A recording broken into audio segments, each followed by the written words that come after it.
La question du rétablissement des droits légitimes de la République populaire de Chine aux Nations Unies connaît aujourd'hui une évolution progressive, puisqu'aussi bien elle est discutée pour la première fois en séance plénière. Il est éminemment regrettable, après plus de 10 ans d'atermoiements et de renvois, qu'on en soit encore au procédé peu reluisant d'obstruction systématique et aux manœuvres dilatoires tendant à renvoyer aux calendes impérialistes cette question effectivement importante. La délégation américaine, a poursuivi M. Ba, nous a en effet profondément déçus. Nous sommes surpris que 12 ans après la victoire de la révolution chinoise, les États-Unis d'Amérique n'aient rien oublié parce qu'ils n'ont rien appris.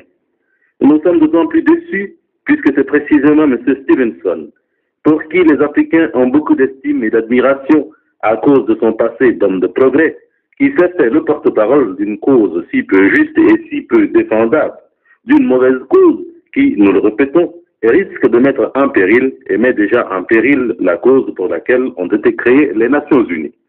La grande éloquence de M. Stevenson, a précisé le ministre Ousmane Ba, semble n'avoir convaincu personne. Les termes apocalyptiques par lesquels il a décrit les conséquences de l'admission de la République populaire de Chine aux Nations Unies n'ont fait peur à personne, pas même aux petits États neutralistes qui, comme le Mali, se sont engagés dans la voie d'une édification socialiste de leur économie. Il est inconcevable qu'en l'an de grâce 1961, on ose encore, dans le contexte atomique qui est nôtre, essayer d'agiter un épouvantail destiné jadis à faire peur à l'Europe de 1848. Les petits États les plus proches de la Chine populaire ont repoussé du pied l'épouvantail communiste qui, il est vrai, a fait bien peur au pays de M. Stevenson.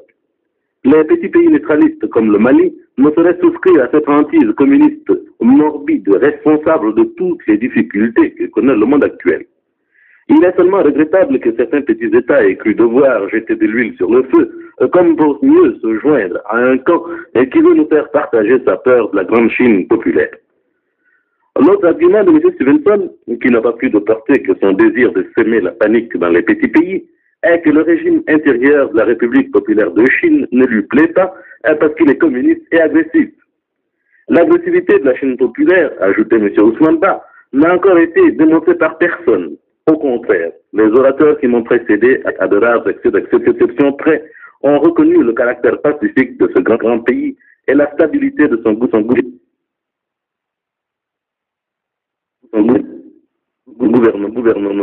dont l'autorité est reconnue par 600 millions de Chinois qui ont instauré le régime de leur choix, la démocratie populaire, après une lutte révolutionnaire de près de 30 années. Le régime de la République populaire de Chine peut plaire ou ne pas plaire. Le fait inéluctable, c'est que la Chine populaire est une grande réalité vivante.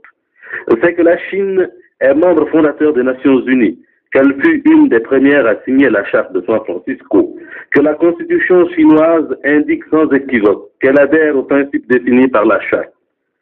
Cette réalité peut déplaire aux États-Unis, mais elle existe pour 650 millions de Chinois qui n'ont pas eu besoin d'autorisation pour s'engager dans la voie de l'édification socialiste. Pensez-vous que tous les régimes de tous les pays, de tous les États membres de l'ONU nous plaisent? Pensez-vous que c'est de gaieté de cœur que nous côtoyons des pays fascistes dont le régime sanguinaire se maintient depuis des décades, des pays indécottablement colonialistes qui mènent en Afrique, en Angola, en Algérie, en Afrique du Sud, dans le sud-ouest africain par exemple, des guerres d'extermination coloniale, l'apartheid, la discrimination raciale à l'échelle de certaines nations, la répression anti-ouvrière sont des choses pour lesquelles nous avons la plus grande répugnance. Nous ne pensons pas pour autant qu'il faille fermer la porte des Nations Unies aux divers États frappés de cet art rédhibitoire.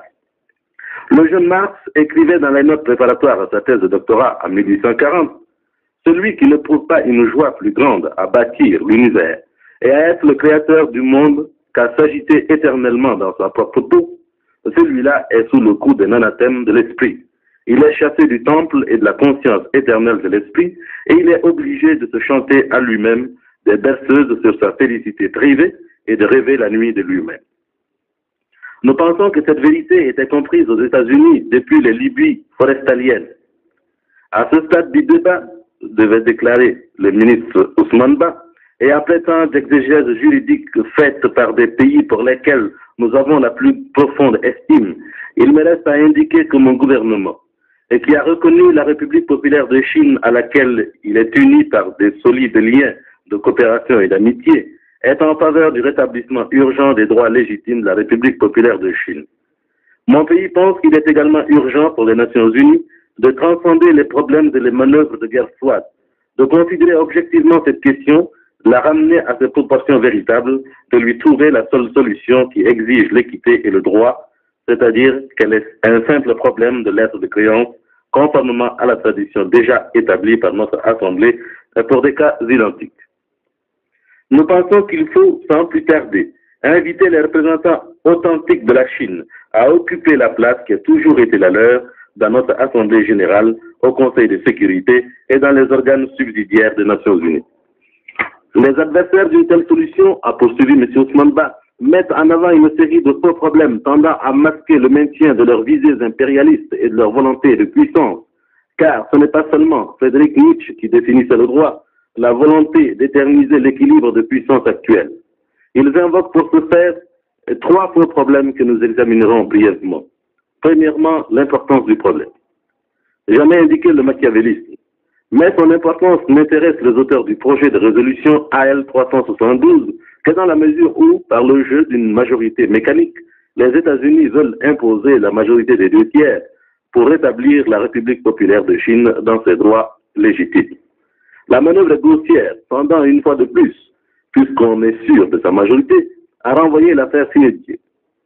À ce propos, je voudrais mettre un accent tout particulier sur la responsabilité des États d'Afrique et d'Asie qui donneraient leur caution à cette manœuvre, véritable crime contre l'humanité. On est pour ou contre l'admission de la République populaire de Chine. Être pour son admission signifie voter contre le projet de résolution de M. Stevenson et de ses amis. Être contre signifie voter en faveur du projet de résolution AL 372. Il n'y a pas de solution de réchange possible. L'autre problème est celui des deux Chines. De très nombreux orateurs ont démontré pièce en main qu'il n'y a pas de Chine, pas plus qu'il n'y a deux gouvernements chinois. Juridiquement, le seul gouvernement reconnu par plus d'une quarantaine d'États, le seul gouvernement qui soit représentatif de l'ensemble du peuple chinois, dont celui de Taïwan, le seul gouvernement qui soit nanti de l'autorité nécessaire pour parler au nom du peuple chinois et pour mettre en application les stipulations de la Charte des Nations Unies, ce gouvernement de jure et de facto est bel et bien le gouvernement central du peuple de la République populaire de Chine qui siège à Pékin. L'autre prétendu gouvernement en exil n'a d'autre valeur. Tous les groupuscules de fantoches entretenus grassement par les impérialistes et qui revendiquent le gouvernement de tel ou tel pays de leur choix. Tout le monde sait que le gouvernement fantoche de Taïwan ne représente personne, pas même le peuple chinois de Formose, qui subit sa dictature féroce, doublée de celle des troupes d'occupation américaines. Les velléités de Chiang Kai-shek et de ses hommes d'occuper un jour la Chine continentale relèvent simplement de l'aberration. Aucun pays sérieux ne saurait prendre à son compte une pareille fiction et les États-Unis, pas plus que les représentants de Chiang Kai-shek ici présents, ne se font guère d'illusions quant à la représentativité de la clique de Chiang Kai-shek. La fable des deux gouvernements chinois n'est qu'une édition revue et corrigée des thèses impérialistes contre la reconnaissance des droits légitimes de la République populaire de Chine. Les tenants de ce compromis dangereux se doutent-ils un seul instant de la gravité de ce procédé qui impliquerait qu'il faudra plus tard admettre aux Nations Unies toute une série d'autorités bicéphales représentant des gouvernements authentiques d'une part et des agents stipendiés d'impérialisme d'autre part. Dans cette hypothèse, il faudrait prévoir ici deux gouvernements allemands, deux gouvernements vietnamiens, deux gouvernements coréens et peut-être, qui sait, deux gouvernements du Laos. Cette voie conduit à la guerre.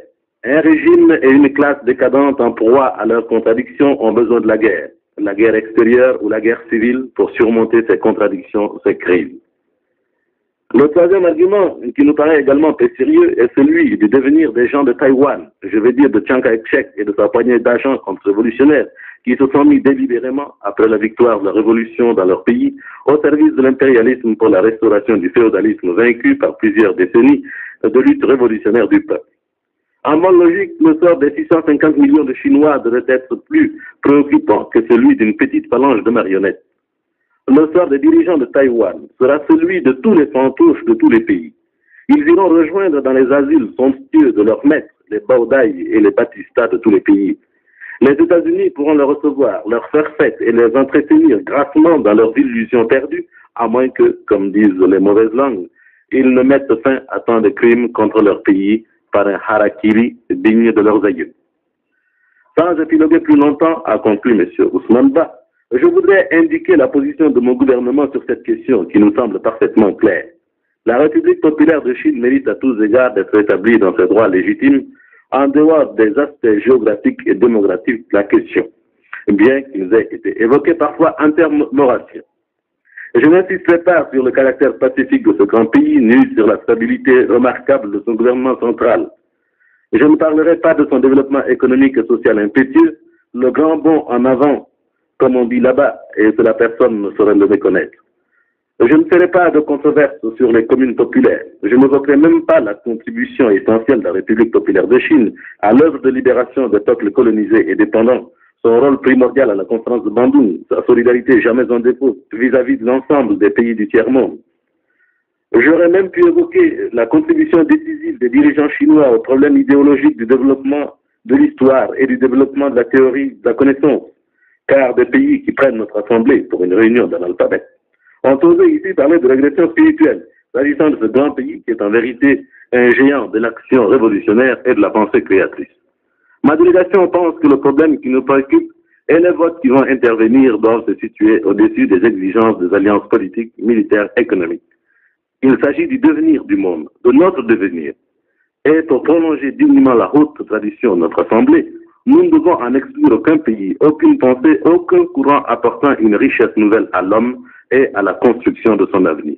Comme dirait le philosophe auteur des Perspectives de l'homme, les affrontements de pensée, les contradictions, même si l'on ne parvient pas encore à les résoudre, peuvent être un moyen d'émulation et de dépassement. Seul le dialogue des vivants permet la fécondation mutuelle des recherches. Cet objectif sera atteint si nous faisons nôtre l'expérience que Romain Rolland prête à l'un de ses héros. Christophe prit conscience pour la première fois de son destin, qui était de charrier, comme une artère, dans les pays ennemis, toutes les forces de vie de l'une et l'autre rive. Une seule Chine a droit de citer dans cette assemblée, c'est la République populaire de Chine, pour laquelle nous votons avec enthousiasme en votant contre le projet de résolution présenté par les États-Unis et leurs